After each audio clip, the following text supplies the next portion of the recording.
Hello, today I'm going to start filming, putting together Cale Yarborough's 1979 Daytona 500 car. I've already kind of started on this. I've got the engine pretty well put together. I got a couple of things to clean up yet, but it's glued together. I did that a couple weeks ago. So I also started filling in these, all the sink marks.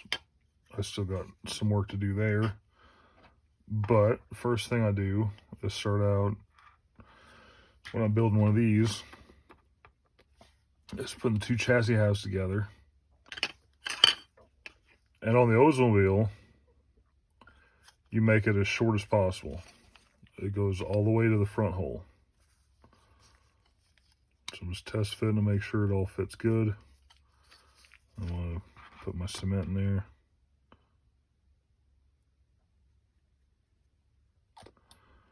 And that's all there is to it.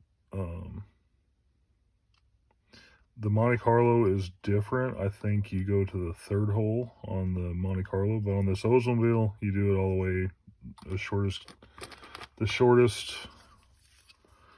wheelbase, I guess you could say. I'll stick that in there, let that dry. Some clothespins in there, kind of hold it together.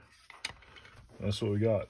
Then I'm gonna start building the roll cage.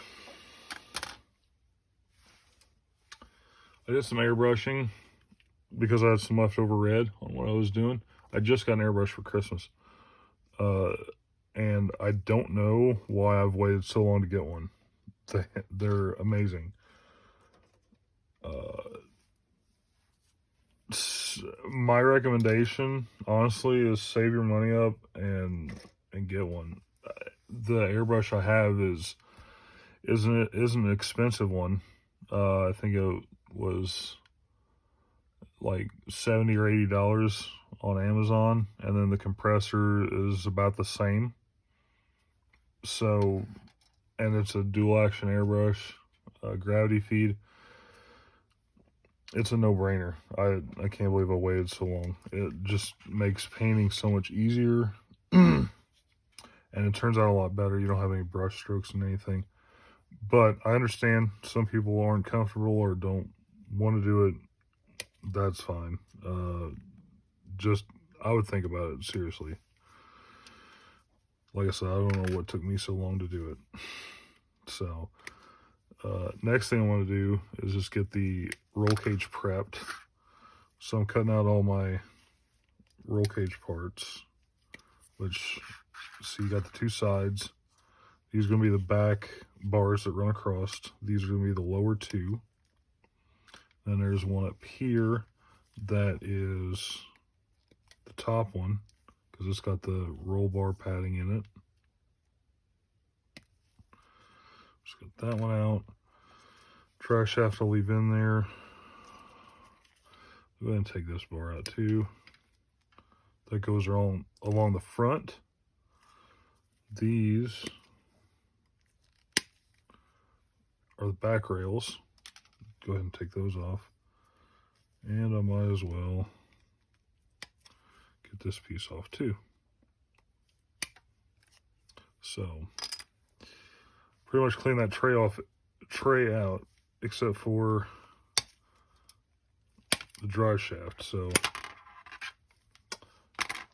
got all that. I just cut it off, throw the rest away, or save it if you want to make some sprue goo, whatever. And however you want to do it. Let's see, what else do I need? There's the okay, it's over here. I'm gonna have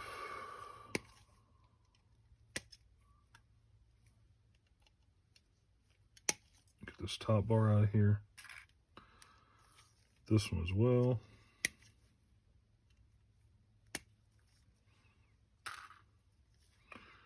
On the firewall.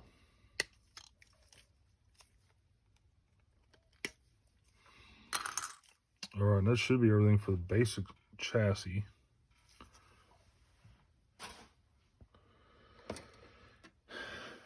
And then the front parts, I'll go ahead and get those out too, because it's not that bad. It's just three pieces. So there's the front bar, and then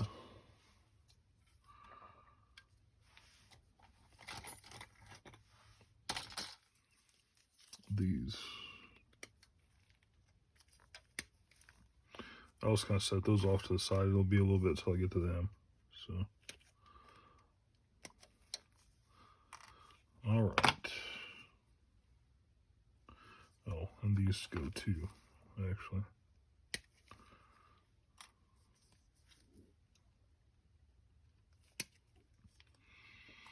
All right. Set all this stuff back off to the side. Can I get out of the way? All right, then it's just take a sanding stick. I like these blue ones. They're made from Alpha Abrasives. 3 different kinds. I got the blue ones, which is like the medium grit. It's a 120 on one side, the light blue, and a 240 on the other.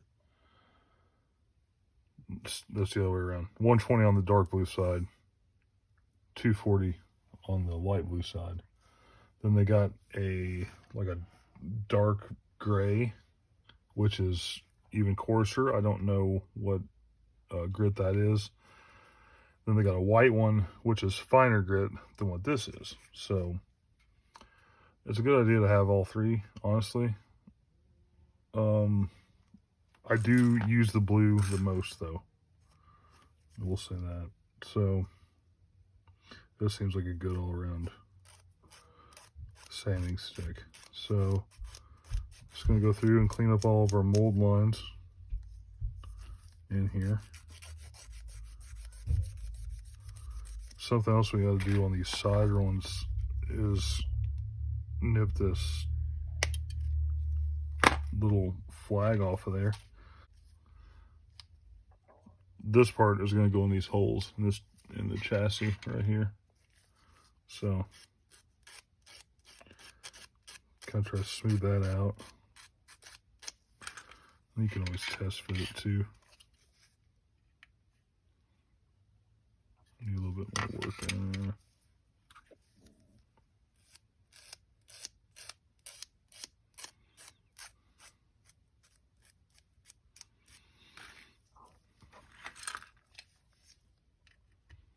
Yep. Okay. So that front part there is done. Let's go over the rest of it. Keep hitting the camera.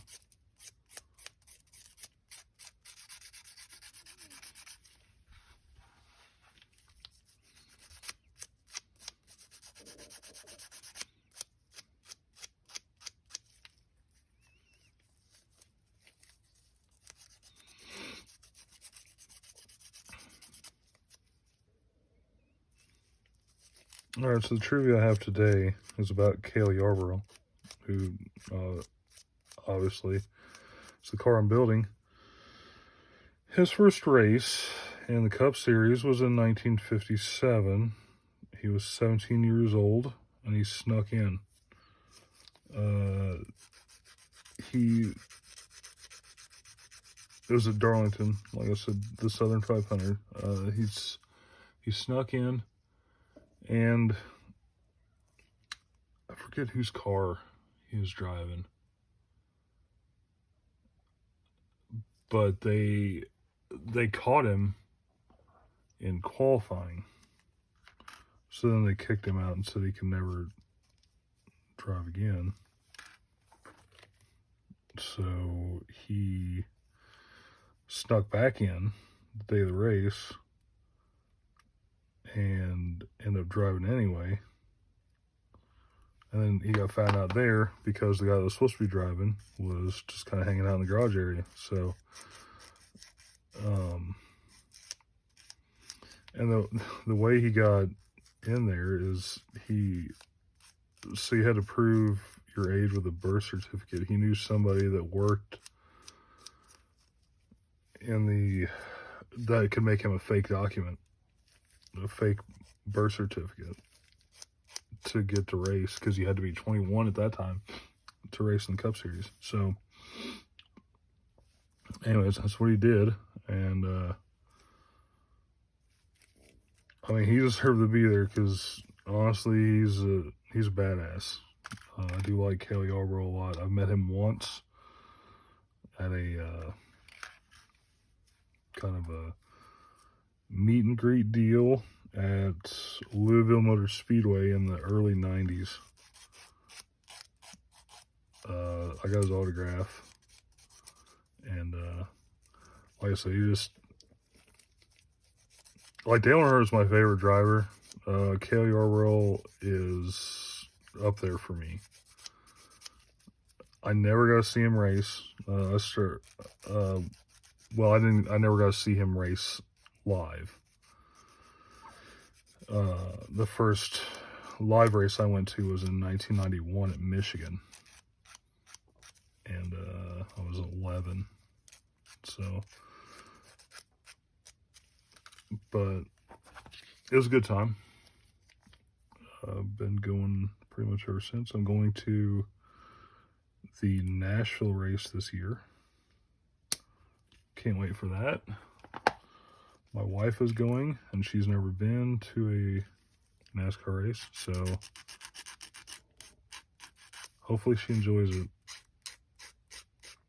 I think she will, though. So like I said, I'm just cleaning all this stuff up here, and I'm going to do that with all of it. So, like, I've got this piece done. I'm going to do it with the rest of this stuff, minus this. I'm not ready for that. I'll clean it all up, and then I'll be back to assemble some stuff. All right, so I got everything pretty well cleaned up. I'm going to start this process by having the firewall taped in, and then I'm going to put these roll cage pieces in about where they're supposed to go. Leaving this long tab on the bottom is what you need to do, but it'll slip right down that hole and give you a good anchor point when building the rest of the roll cage. So, and then the back part of the cage goes in these two loopholes here. So now what I start out doing, and this may take a while because I try to let it dry when I'm doing this, is start with one of these roll cage bars in the back. I'll start with the lowest one. I'll go ahead and get it put in there, get it glued in, and then if I can, I'll get all three of those rear bars in first, but it may not work out. We'll just try it.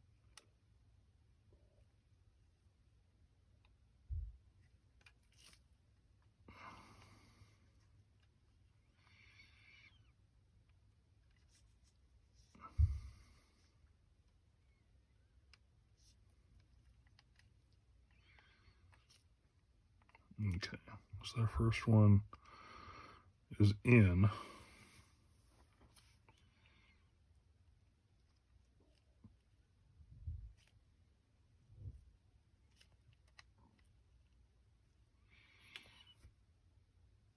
Okay, so on to the next one. And like I said, the two lower bars in the back here are the plain ones. And the third bar's got the roll bar padding with it.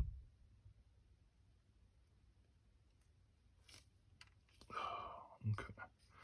So this is usually what happens, is the roll cage likes to kind of spread outward going up, if that makes sense. So you gotta try to, I have to hold it here.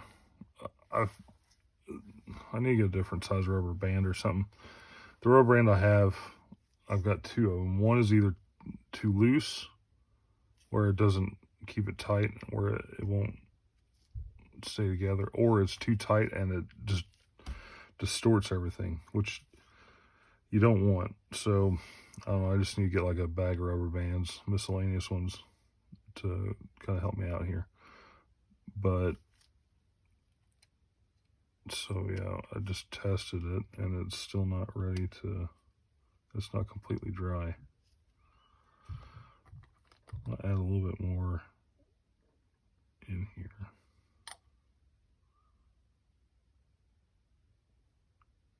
Because in my opinion, you want a strong bond on your,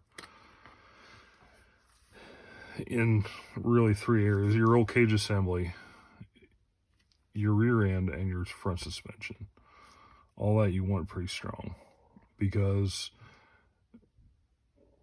the rear end you're holding tires, and I know what happened to me as a kid on a lot of the monogram kits. They would fall apart if somebody like picked them up, because there's not many points to keep it all stationary real good. So I try to work on making the suspension front and back as solid as I can. And the same with the roll cage, because you're putting a body on there, and a lot of times you've got to kind of spread the body apart to get it down on there, and you're doing there's a lot of force there a lot of time. So just trying to kind of help it out, to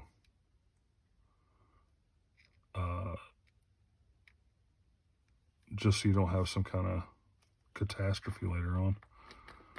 All right, I kind of shoehorned the top bar in there. So put some glue on it. And this stuff will run right in there. This thin, to me extra thin, it works really good. And I got a little bit of my glove in there, so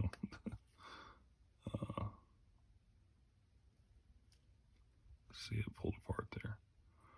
So I gotta hold it, and this will happen from time to time if you don't have the proper size rubber band or whatever.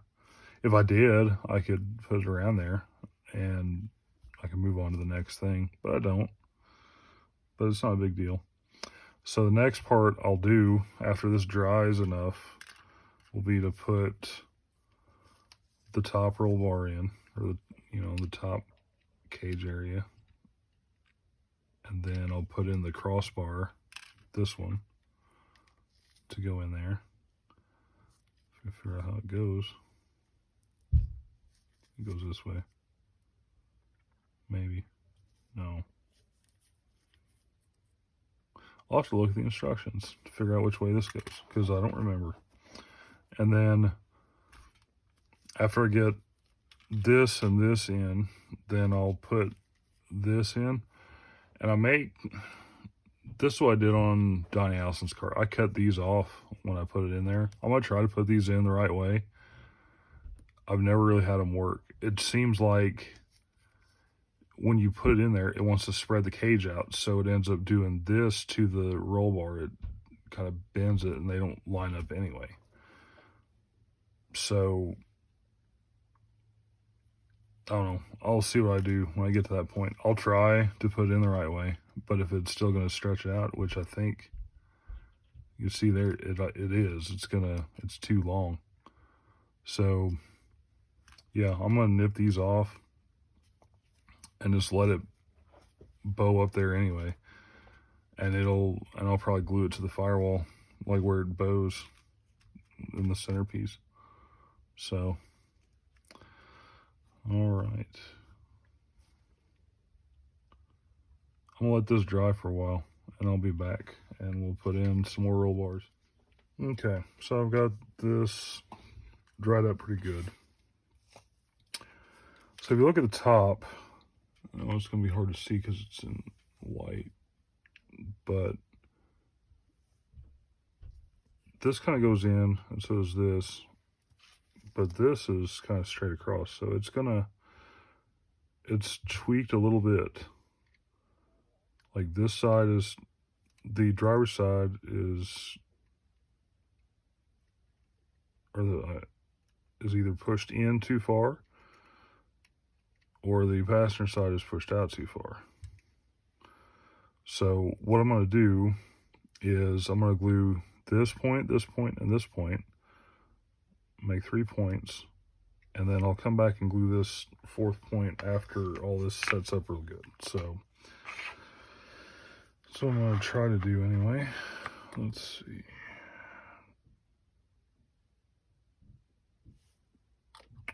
It's always good to kind of test fit stuff, have a plan of attack,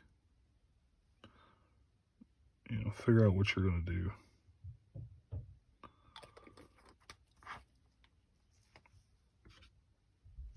And I keep hitting the camera with my head because I'm not used to having it above me. But I think it turns out with a better picture. So we're going to stick with it. So I'm just going to kind of hold this in place. That's what I like about this Tamiya stuff. It sets up really good, really fast. So hopefully after a couple of minutes I can just, you know, pull my fingers off and can let it completely dry, and then I'll go back and do the 4th, because once I start gluing that 4th section, on the passenger side here, it's going to have quite a bit of force, so it'll tend to pull the other joints loose that I've already had glued. So if it's still setting up and curing, it'll pull it apart, and we don't want that. Okay, so I'm going to let that dry completely before I glue the other part in, this top part. So that might be an hour or so from now. So I don't have much I can do at the moment. I can move on to some other stuff, but I kind of want to keep this broken down into, like, you know, chassis roll cage or engine, and what I'll do, I've already, like I said, I already glued all this together, this engine. I've got the 1979 Richard Petty kit. I'll pull that engine and just build it on camera so you can see how that's done too. It won't be a big deal. These I'll put in later. I'm gonna keep the fuel cell out until I get the chassis painted and the fuel cell painted. For the same reason I do on the monogram kits, it's just hard to do any kind of detail work when it's all shoved up in here. So I'll do that sometime, probably the next couple of episodes. But I think I'm going to stop there for today. Next time when we come back, I'm going to put in this bar. I'll have this glued when I come back, because all it is, you know, you're just going to set in there and you're going to glue it, and it comes to the front part. So it's you'll see if you ever do this kit, it's got a wide groove right here. The front part is for the top bar. The second part is for this bar here. So the second bar goes behind the first bar. There's enough room, it'll go in there, okay? And then this comes down to the back part of the chassis. This goes through the firewall to the frame, which I can't do anyway because I've got that hole taped up. So anyways, when I come back, we'll work on the rest of the roll cage. I'll get the front done, front roll cage. I'll build the engine on camera, and we'll keep trucking along. Thank you all for watching.